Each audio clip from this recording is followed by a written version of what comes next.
Hi everyone, it's Chelsea here at the Animal Welfare League of Arlington, and today I'm joined by Teresa Villatoro, one of our behavior and training team members. She's also our resident cat expert, and she is here to answer your questions about cat behavior. Last week we asked you to submit any question you had about why does my cat do XYZ, why do they wake me up at 3 a.m., all those kinds of awesome questions, and we got so many more questions than we were expecting. Pages and pages and pages of questions. So today we are going to just answer 10 of those questions. The good thing is a lot of the questions were about similar subjects, so we think we're going to be able to cover some ground. And then next time we'll try to answer a few more. But we so appreciate all of you reaching out with your really good, some very funny questions. And we're going to see if we can help you guys out a little bit today. So our first question today is from Colleen, and Colleen asked, do you have any thoughts about stopping kittens from biting and chewing on cords? Okay, so the first thing that you'll want to do is spray bitter apple, which you can find at your local like Petco, PetSmart stores on the cords. If you can make them unavailable, so if you can put them behind like some furniture or wrap them up so that they are kind of like out of sight, out of mind for the kittens. And at the same time, do some additional play with them, like wand toy play, so that they kind of start learning that like the cords are super boring. And if anything that they do with you is that much more fun for them. We haven't talked about a tired kitten is a happy kitten and a happy owner, right? Yeah, exactly. Awesome. So playtime. You're gonna hear the answer being playtime a lot today, guys. Pretty much the answer to all your problems is playtime, if you don't want to watch the whole video. So our next question is from Andra. I'm going to shorten her question a little bit, but it's another kitten question. She wanted to know, how long should kittens be left alone? She wants to make sure her kitty has everything she needs while she's away at work. And she also wanted to know, should she keep them confined to a certain part of the house, or should the cat have access to all spots of the house while she's gone? Okay, so obviously you don't want to leave your young kitten alone for like 12 hours at a time, because they are social creatures and they do want to spend as much time with you. I will say, if you are going to leave them alone for a prolonged amount of time, doing a lot of enrichment, which is basically a lot of the examples that I have here on the table. So what you want to do is help them work or provide them opportunities to work while you are away. That way, even when you come home, you don't have a kitten who's at a 10. They're at a much more manageable level. And that way they don't spend all their time sleeping in the day and can kind of follow like your schedule. And as to giving them access to the rest of the space, I would say if you can kitten proof as much, if you can provide as many litter boxes, because that is the thing, kittens are super inquisitive and they will get themselves into trouble. So that's why usually we recommend having them in like smaller spaces, so that you can kind of make sure that they won't get into like anything that's unsafe. So it might be good to like err on the side of caution with your kitten. If you're not sure, it's like better to keep them in a smaller space, and you can start like expanding that as you get to know them and they get a little bit older. Yeah, especially if you live in a house. Yeah, as opposed to an apartment. Yeah. Okay, awesome. Our next question, this is one of my favorites, is Helena asked us, how can I get my two cats to be friends? Right now they're cordial. I love that description of their cat's relationship. But she wants them to be cuddle buddies. So, we both know the answer to this question. So there are certain exercises that you can do to help them form a better relationship and relate to one another a lot better. But as far as having them become cuddle buddies, you know, each cat is an individual, so I feel like just like people, we're not gonna get along as well with some people as others. You can't force friendship. Exactly. So I will say, while there are certain things that you can do to help them to like improve their relationship, you know, I can't promise that those things are gonna end up, you know, having them cuddle together, as cute as it is. I mean, you see it on Instagram all the time, so we understand why you would want it. I mean, we often, when we adopt out cats, we kind of talk about your goal should be peaceful coexistence as opposed to best friends. And if they are best friends, amazing. But if they can live in the house fine and they don't fight and they get along, you know, then that's awesome as well. Yeah, because I get it. I have 2 cats at home and they're just roomies, so yeah, I get it. All right, so our next question is from Michelle Lynn, and I apologize if I didn't say that correctly. And she asked, how do you know if your cat is obese?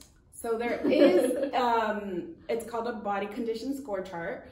And it does show, like, it pretty much has like a bird's eye view of a cat.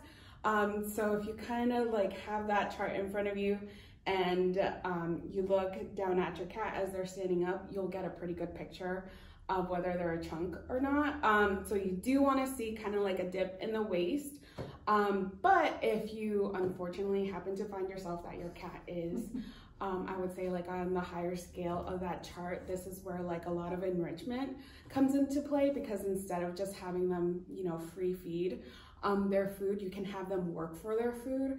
That way they can do some exercises and also, like Chelsea said, play a little bit more. It's always playtime. I told you guys. So our next question is from Katie on Instagram, and she wants to know how to keep her kitten entertained at work. So common theme here. And she also wants to know, how can she work with her kitten on her kind of playful, mischievous behavior before she brings her new baby home from the hospital?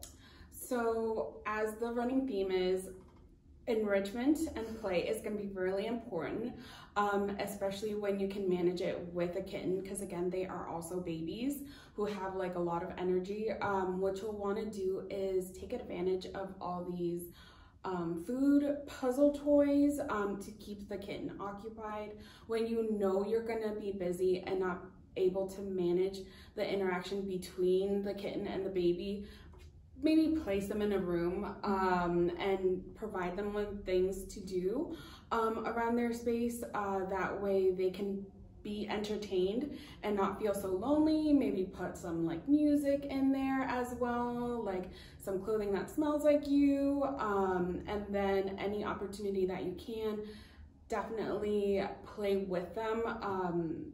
That way they can get some of that energy out, and that way they have some like one-on-one time with you as well. Because for the most part, cats do prefer to play with their people, right? It's not fun to just like bat around a little ball on the floor. They're social. Yeah, they want to play with you, so making sure to get that nice like bonding time with your baby when the baby's sleeping. As well as the human baby.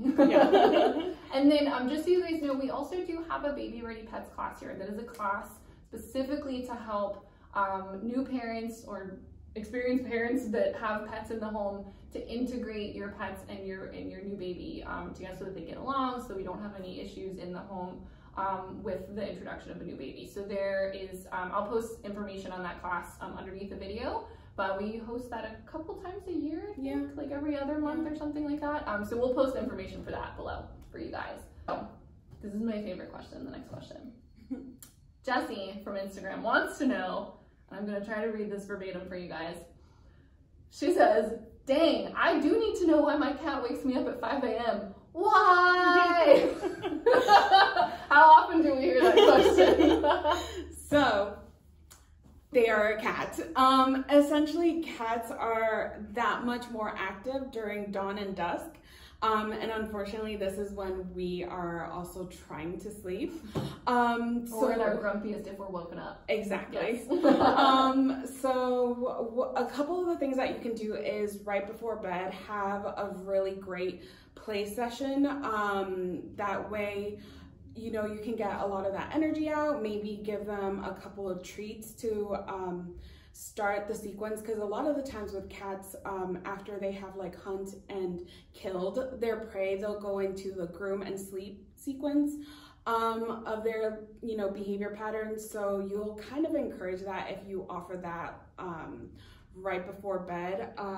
If they do wake you up, ignore it. Don't respond. Just ignore it. Because any attention, whether it's, you know, if you're telling them to stop or be quiet or moving them or anything like that, they got what they wanted, which was attention. Right. Do the play right before bed, and then just completely ignore them, like if they still try and wake you up, and you'll see a difference in behavior. I think it's a good kind of conversation too about how cats are very routine based, and I don't think a lot of people maybe realize that cats in the wild, cats that like spend a lot of time outdoors, they have a routine and they kind of do the same thing every day. So by setting your cat up with a routine that suits you, if you stick with it, you can kind of get them to know. It's like how your cat knows you're coming home, because you come home at the same time every day. Like, they know their routine, I would assume. I would say, going off of what Chelsea said, if you look at feral cats, which is where we get a lot of our behavior on our house cats, they spend about over 10 hours hunting, a day. So if you think about it, when we go to work and we leave them at home, they're not really doing anything. And this is where, to come home. And that's like, there's most exciting part of the day. Yeah. So when it's time for us to sleep, they've already been sleeping the entire time that we've been at work. So this is where doing a lot of this food enrichment is going to be really important to get them onto our schedule, and so that we're not woken up at 5 a.m. So our next question is another one that we hear really commonly. Stasia wants to know, how do I keep my cats off the counters? I don't want to squirt them with water.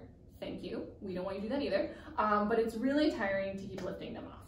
Yes. So how do we solve that problem? Yay, Stasia, for not wanting to squirt them with Thank water. you for not doing that. The problem with the squirt bottles is that you're not really communicating or giving them like a better option as opposed to getting on your counters.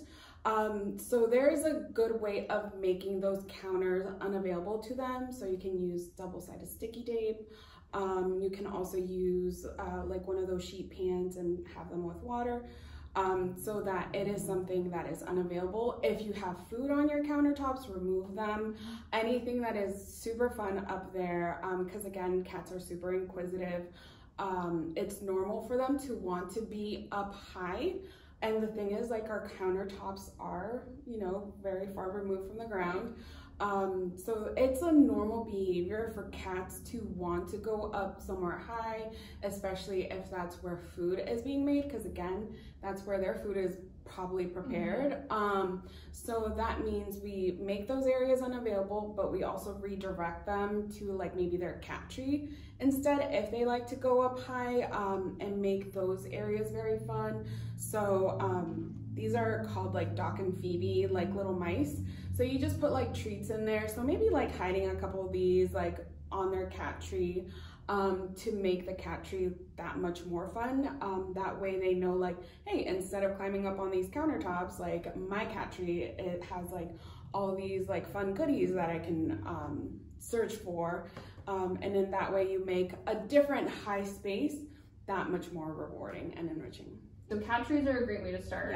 Yeah. We've also seen some super cool, they call it catification. Yes. Where you can also put in a lot of other fun stuff like shelving, and Google catification and you'll find all kinds of fun ideas where your cat has other options to be up high where they're not tracking their little footprints all over your countertops. There's also, Pinterest is another good resource. And if you want a book, it's called Catified to Satisfy by Jackson Galaxy. He has 2 books about catifying your home. And they're great. We love those books. The next question that we have is another fun one that I really like. Pink Piranha from Instagram wants to know, why does my cat like to dip her paw in her wet food and lick it? She may just like it. Like, it just may be a way that she likes to eat her food. We see that here, right? We like do. In our cats, yeah. The other thing could be that she has whisker fatigue. So if you look at the way that our bowls are, they're, usually cat bowls are pretty small and whiskers are really long. And the thing is, like, whiskers are very sensitive. So they are so sensitive, in fact, that cats use them to even feel like air currents and see, what's going on. They use them to feel stuff in front of them.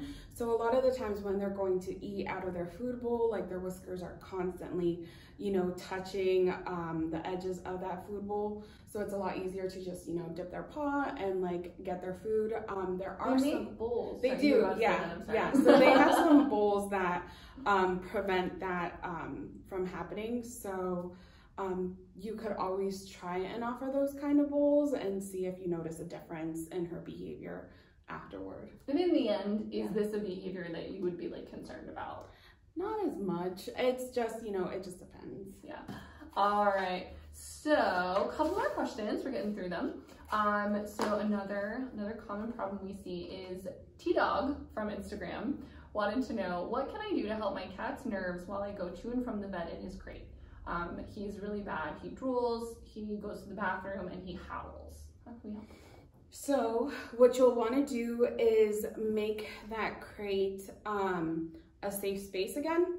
So a lot of the times what some owners do is they only bring out the crate when it's time to go to the vet. So the cat has a negative association with the crate because they know, first I'm going to be stuck in this small space, and then I'm going to go into the scary car, and then on top of that I'm going to go to the vet where nothing ever good happens there.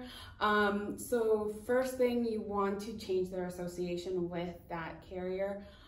You can do that by just having it out, like don't even put it away. Ours is next to our couch. It's a great little hiding space. Yeah. You can also put like treats inside. You can feed them like their wet food in there. You can put catnip. You can also play with a wand toy inside. Again, changing that perception of that carrier. You can also research fear-free vets. Just because they practice a lot of stress-free techniques, so that when you finally get to that, you know, location, you have a whole host of staff that try stress-reducing techniques, and so that the vet isn't such a scary experience. Yeah. And you can also try some feel-aways. So this is the spray, and it's supposed to help with reducing stress. So this is also an option for you. Would you like spray that in the crate? Yes. Yeah. And then just wait a bit before.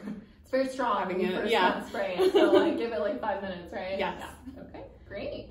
The next question is the reason that all of these lovely things are out. So, oh, I didn't write the name down for this one. So sorry, whoever asked this question, I forgot to write your name down.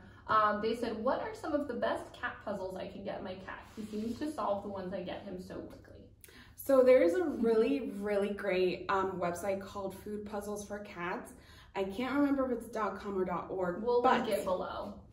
So what they have is they have food puzzles in 3 different categories. They have like the stationary food puzzles that look like this, that just stay put.